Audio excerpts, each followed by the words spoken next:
9, 18.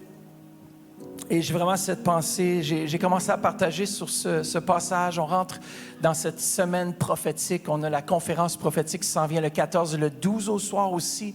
On a le prophète Charlie Sweet qui va être en direct. Alors branchez-vous sur nos réseaux sociaux et aussi vous allez pouvoir envoyer des commentaires. Si vous allez, on va aussi donner des paroles prophétiques en live. Alors, si vous êtes connecté et puis vous envoyez un petit coucou dans le chat, vous avez une chance qu'ils voient votre nom et puis qu'ils ressentent quelque chose pour vous. Alors, branchez-vous ce mardi, 19h30, sur nos réseaux Facebook, YouTube ou sur notre site églisecentre.com pour le live. Mais pendant cette semaine, je crois vraiment qu'il est important, il est primordial pour nous dans Proverbe 29, 18 de la parole vivante. Ça nous dit « Quand un peuple ne se laisse plus guider par la révélation divine, il s'abandonne au désordre. » Je crois que c'est important pour chacun d'entre nous de voir et d'entendre la voix de Dieu. Sinon, on va livrer nos vies et nos actions à n'importe quelle voie.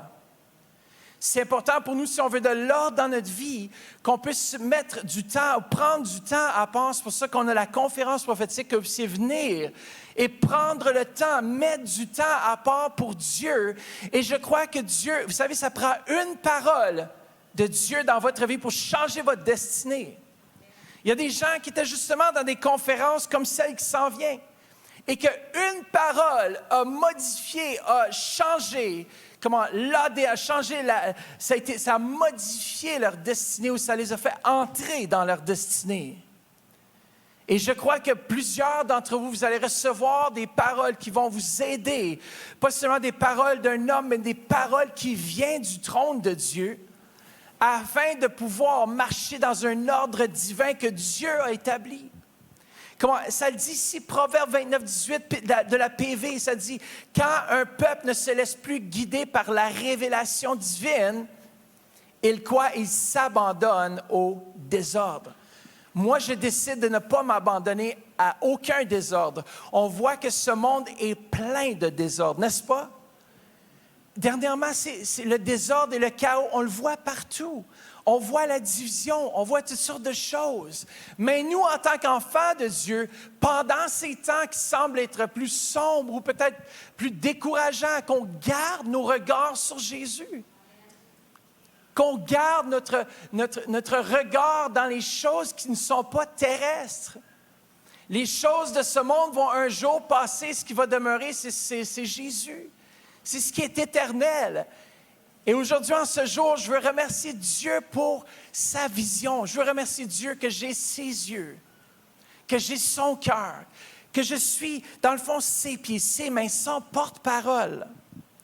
Et le prophète Charlie Sweet a reçu une parole, justement, qu'il m'a envoyée hier. Je l'ai fait traduire. Merci beaucoup, Jocelyne, qui a pris le temps ce matin, j'ai envoyé ça à 6h30 ce matin, qui a pris le temps de traduire cette parole parce que je sentais qu'on devait l'entendre ce matin. C'est tellement bon.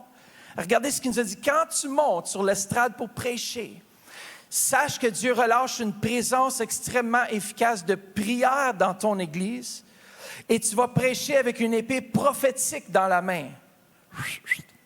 L'esprit des personnes sera vivement élevé dans une nouvelle dimension du Saint-Esprit.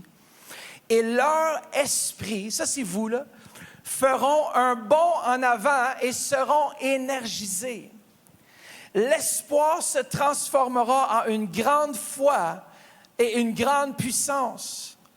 La présence du Saint-Esprit va amener les personnes ointes à un niveau plus haut.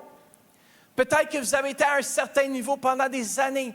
Prépare-toi ce matin, il y a quelque chose qui va se passer. Tu t'en vas à un autre niveau d'onction. Parce que Dieu veut se servir de toi. Écoutez bien, je vois un mur de prière qui s'élève dans ton église. Et c'est justement ce qu'on a fait depuis janvier. On a élevé les prières chaque matin, chaque midi. Et il y a d'autres heures aussi où on prend le temps dans notre route 24 heures pour prier.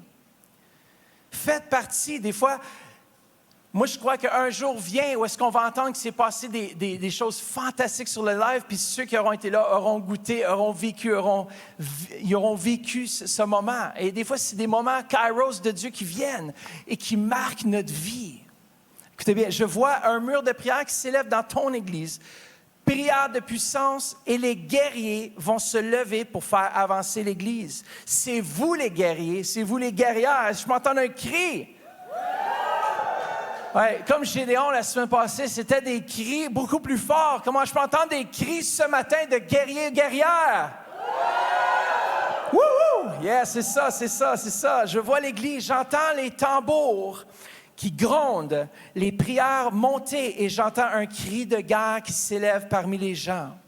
Quand la prière s'élèvera le dimanche, les personnes les plus timides seront transformées en guerriers et le Saint-Esprit sera relâché sur eux avec autorité et puissance. Les murs que Satan a érigés seront brisés. Pourquoi? Parce que la prière fonctionne. La prophétie relâche des mots puissants qui vont frapper l'ennemi comme une bombe nucléaire. La prophétie change le DNA de l'Église. La prière, c'est ça, la prophétie et la louange inaugurent la présence indéniable du Saint-Esprit. Je répète, la prière, la prophétie et la louange inaugurent la présence indéniable du Saint-Esprit.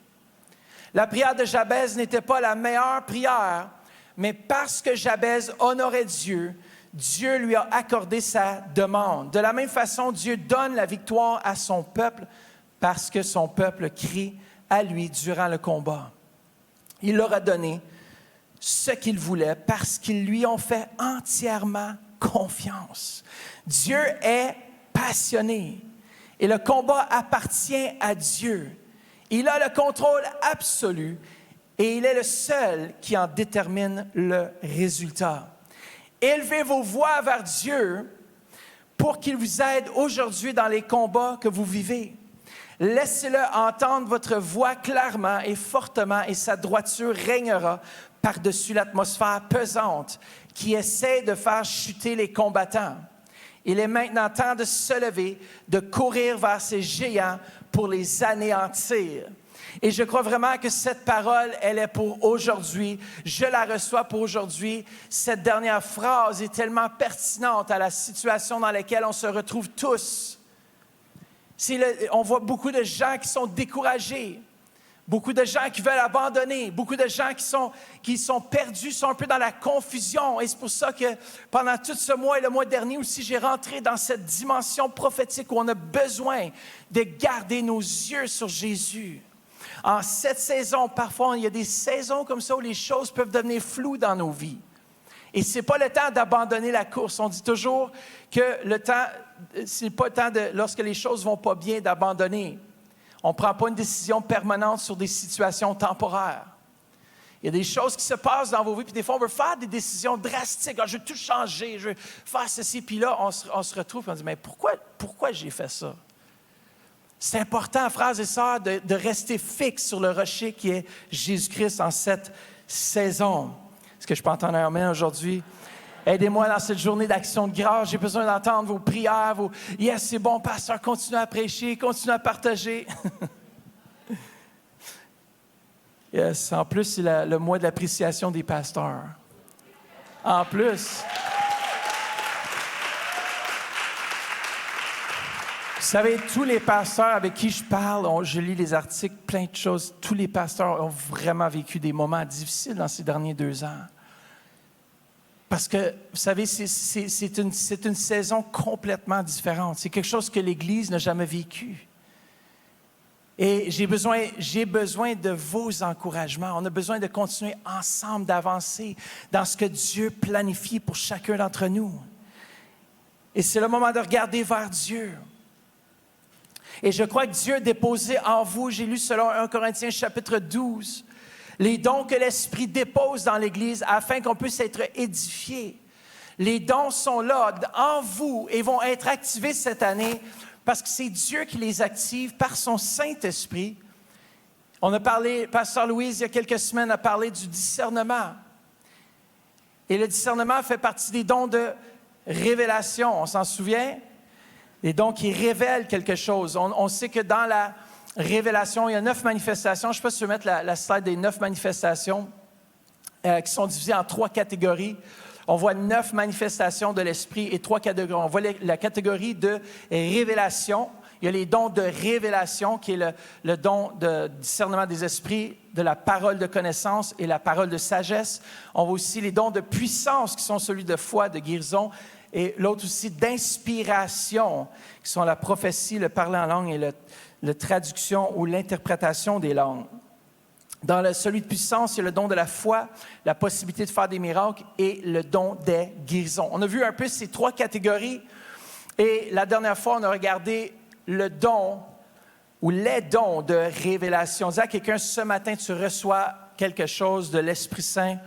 Comment on dit à quelqu'un, tu reçois quelque chose de l'Esprit Saint ce matin? Alors, on a parlé du discernement des esprits, on a parlé de la parole de connaissance. Est-ce que vous en souvenez un peu? Qu'est-ce que la parole de connaissance? La parole de connaissance, c'est le don de la parole de connaissance. C'est une révélation surnaturelle de certains faits par qui le Saint-Esprit, et ces faits sont soit présents ou passés au sujet d'une personne ou une situation qui n'est pas connue par la pensée naturelle. Vous vous souvenez de ce qu'on a partagé la dernière fois? Et la parole de connaissance révèle un mot ou un fragment d'information relative à des personnes, des lieux ou des choses.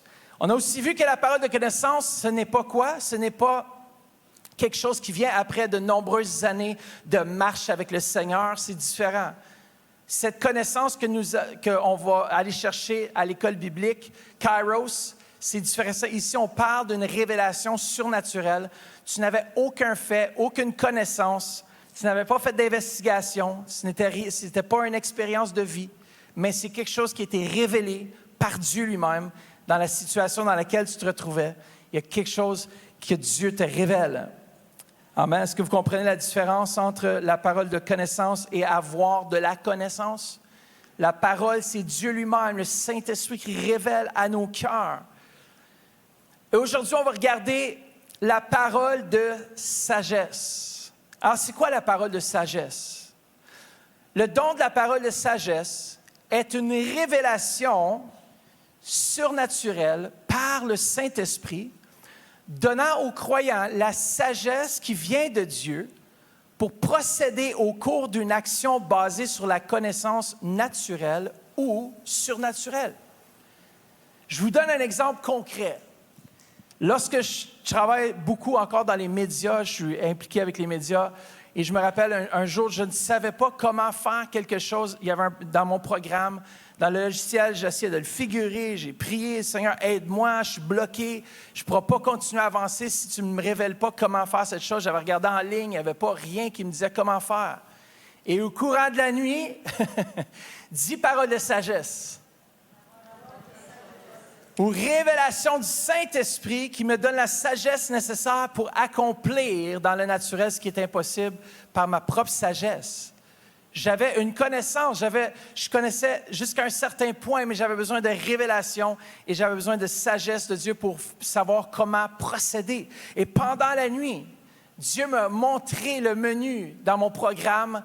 Il m'a dit, clique ici, voilà, projet, tac, tac, fais ça, puis ça va fonctionner. J'étais tellement excité, j'étais tellement content dans mon esprit, je dis, je ne sais même pas si ça marche.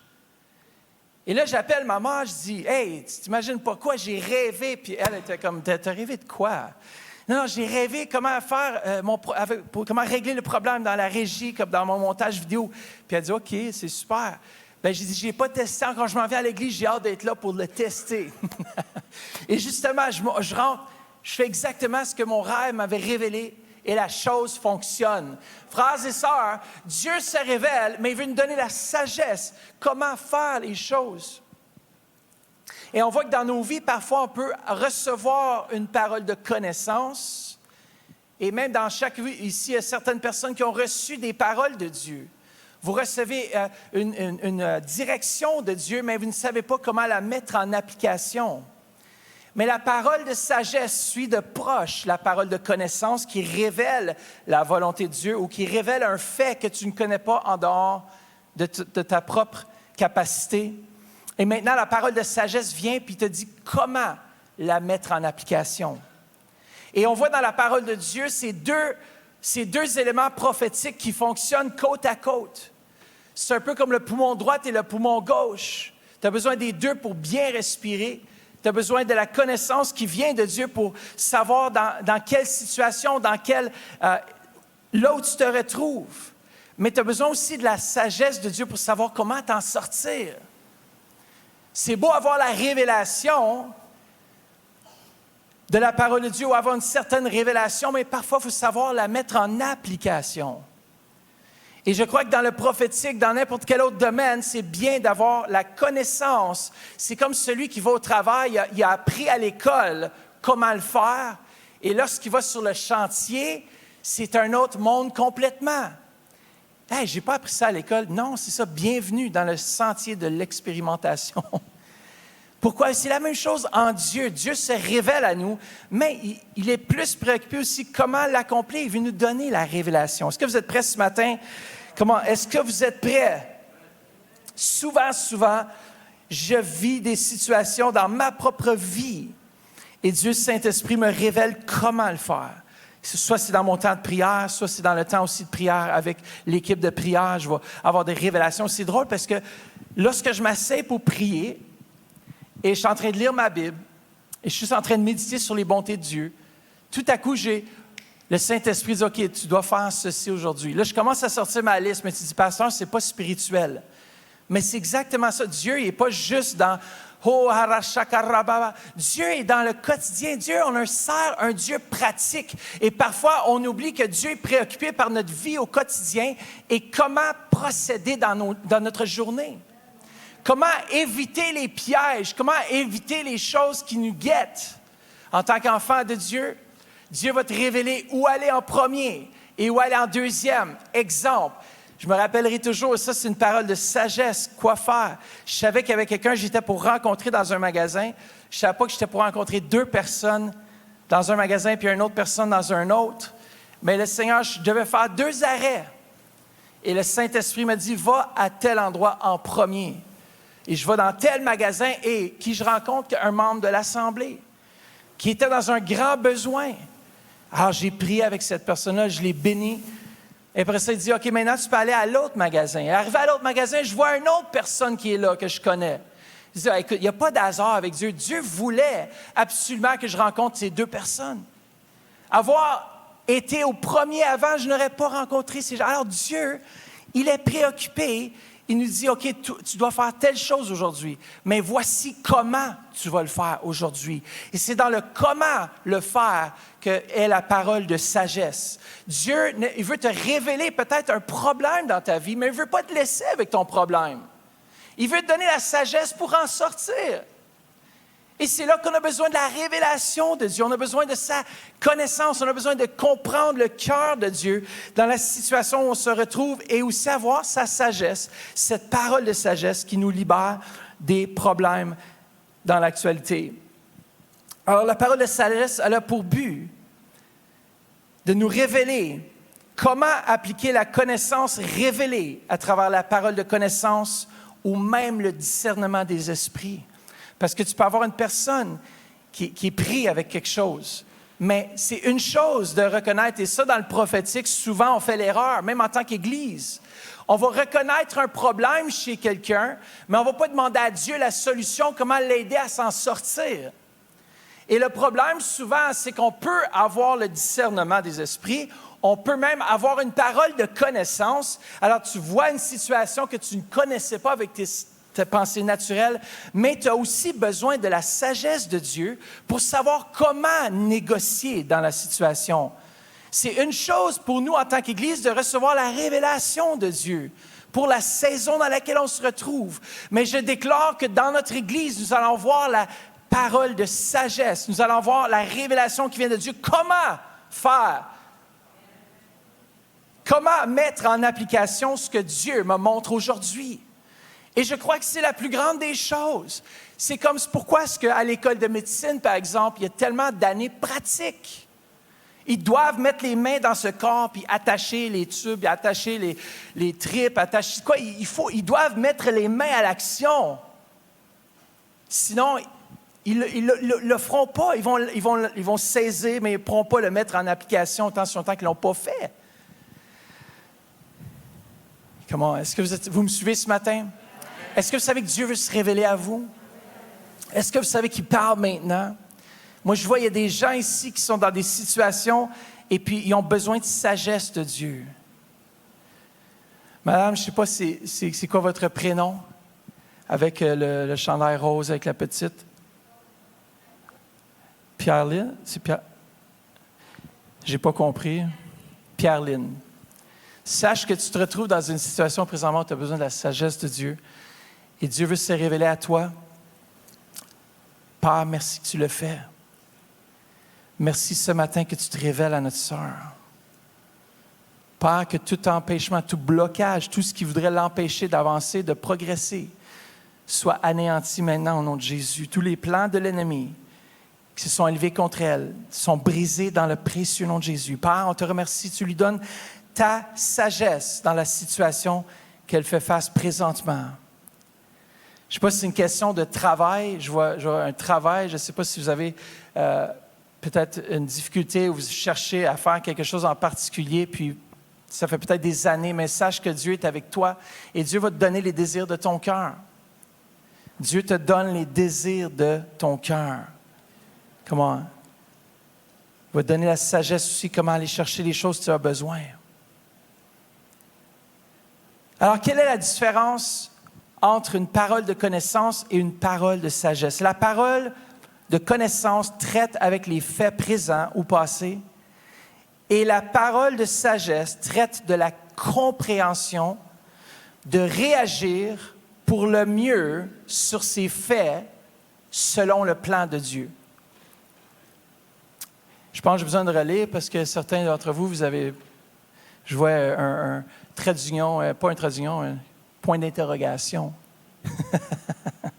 La parole de connaissance traite avec les faits présents ou passés, mais la parole de sagesse traite de la compréhension, de réagir pour le mieux sur ces faits selon le plan de Dieu. Lorsque on voit Jésus avec la femme au puits, par exemple, on voit que Jésus a su gérer la situation avec sagesse.